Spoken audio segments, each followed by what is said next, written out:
So y'all have done usernames and passwords.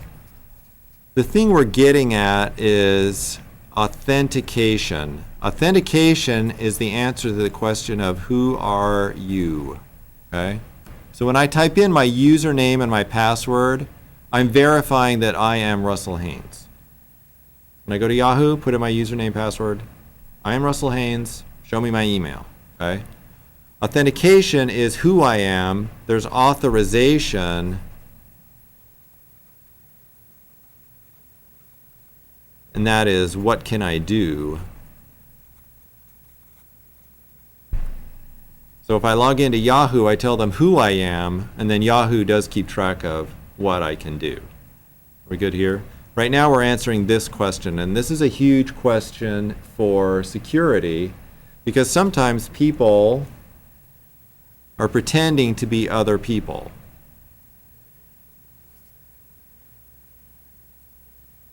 Who was that, Carl?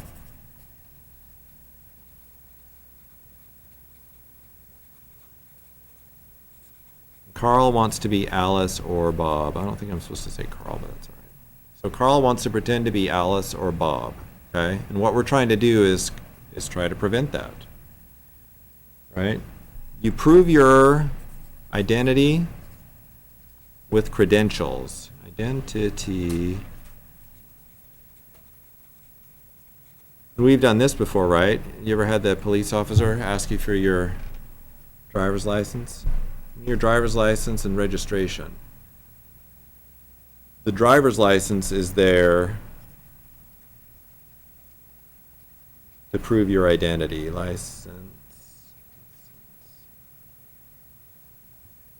Have I been in England too long? License. Oh, license. Passport, like picture ID, that kind of stuff. Okay?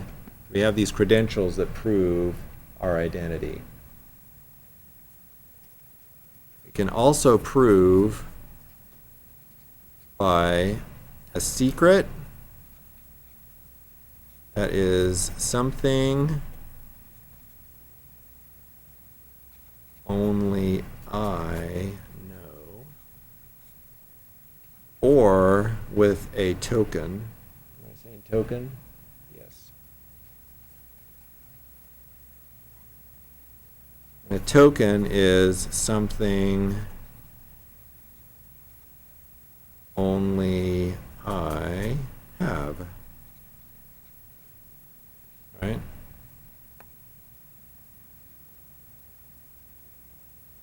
So when we log in, that's the secret, right? I give them my username and my password, and the password is the secret. That's something only I know, and that proves I am who I say I am. Sometimes I'll do the token one. There's a thing at the gas station.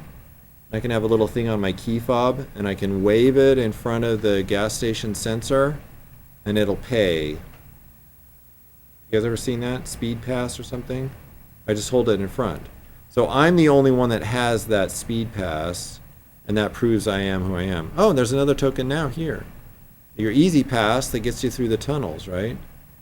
So there's a little thing I stick in my car, and as I drive through the tunnel, it only belongs to me, and so the Elizabeth River Crossing people know that I'm the one that's going to get the bill. Okay? So this is a, again, I'm just proving identity. Well, the token, that's all right. All right? So let's talk passwords.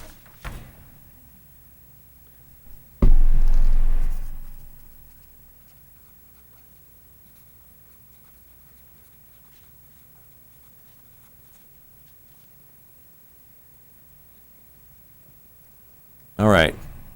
Let's just note here first, when I'm setting password, I use an encrypted connection. Are we good here? In fact, most of the time we're going to be on an encrypted connection. In fact, you pretty much need to be. So just remember that. That part when you first set your password on Facebook, it needs to be encrypted, right? Otherwise someone's just going to see your password as you send it by. Right? The server stores a hash of your password. Okay? So even though you sent the server your password, what the server is going to do is hash it before they store it. This is important. Okay? Never store the plain text password. Okay? This is your first lesson of like security people are sometimes stupid. We had there was a website a while back. It was called Rockstar, I think. And this Rockstar website stored people's passwords in plain text. So it just had their username and then their password right there in plain text. And yeah, they secured their server and they had all their firewalls in place. And then they got hacked. And they got hacked, and that meant when the people got a hold of the customer file, the passwords were just right there, like as shown. It wasn't hashed. Because if it's in the hash format, where's my hash? If it was hashed, remember, we can't go backwards. Where's that? If it's the hash, we've destroyed the original value, and you can't go backwards. So remember that. Here's the other thing. If you ever go to a website and you see something that says forgot my password, have y'all ever done that? There's a link that you click on if you forgot your password. Like, what comes back in the email? It should be reset. What happens if you get the password? It is not hashed.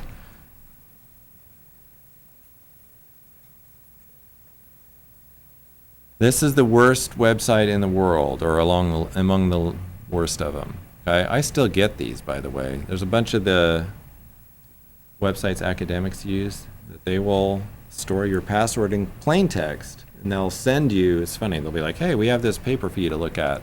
Here's your password. You're like, look, don't, stop. Quit it.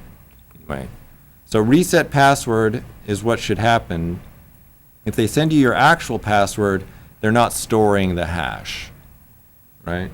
So what should happen? Here we go. So when I go to connect,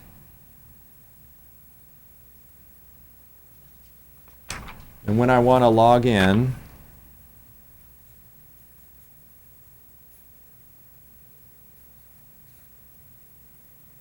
step one is,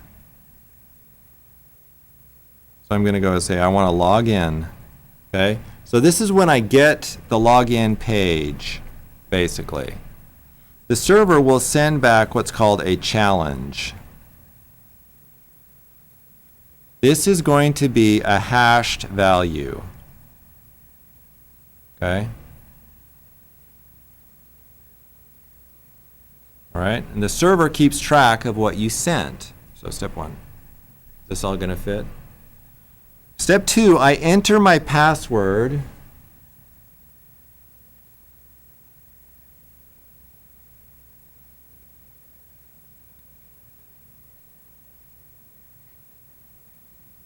I then hash it. So I have a hashed password. Then I take the challenge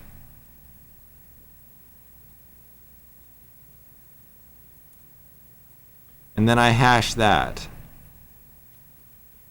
This is crazy. So remember, I take my password and I hash it. I take the hashed password, add the challenge to that, and then I hash again. Then I send that back to the server. Now the server has all of these values, right? It has my hashed password, and it knows what it, actually that's not a hashed. Sorry, it knows the challenge it sent to me, and so it can take those two that it stored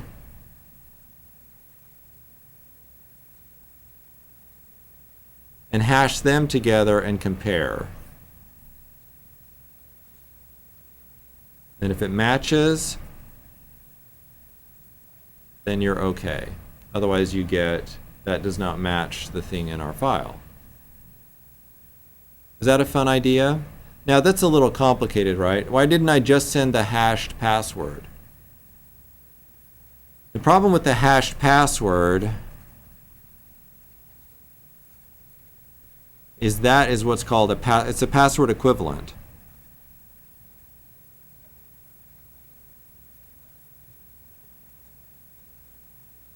Can you all see where if someone had gotten a hold of my hashed password, they can pretend to be me anyway?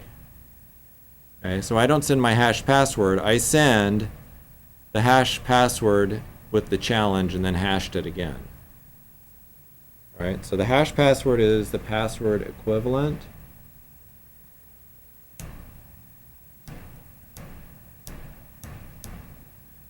Then coming back, I'll usually get some sort of security token.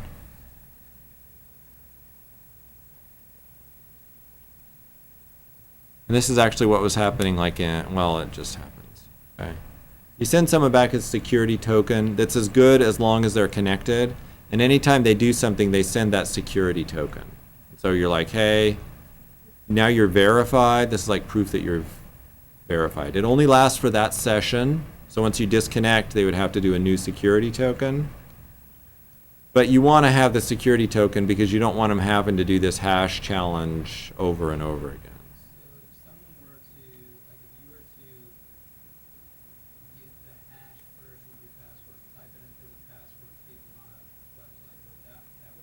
No, if someone, he's asking if someone got the hash version of your password, they don't get to type it in the field, but they can put it in as if you had sent it back.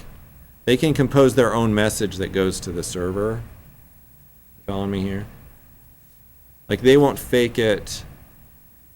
They can fake this construction of this message that went back to the server. It doesn't go in that. So this is like faked. If they want to fake it, they just fake the message. Yeah, if they know your hash password, the server sends the challenge. They can write their own program, is what they would do. They'd write their own program that does these steps, and then it sends back. Okay, so we're good here. Yeah, so that's good. So again, we have the security token. Usually they call it an SID, security identifier. And we use that for the rest of the session. And if you've ever looked when you've logged into like Amazon, it'll have this huge long thing. You'll be looking at Amazon, it'll say www.amazon.com, and it'll say like user equals, and then there'll be this huge messy nonsense. That's your security ID that they're using to trade back and forth. It doesn't have anything to do with this stuff either. The server just makes it up for you to use while you're connected. Right, so remember the hash password is password equivalent, so that's not passed around. Only the password hashed with the challenge, and the challenge is new for every person.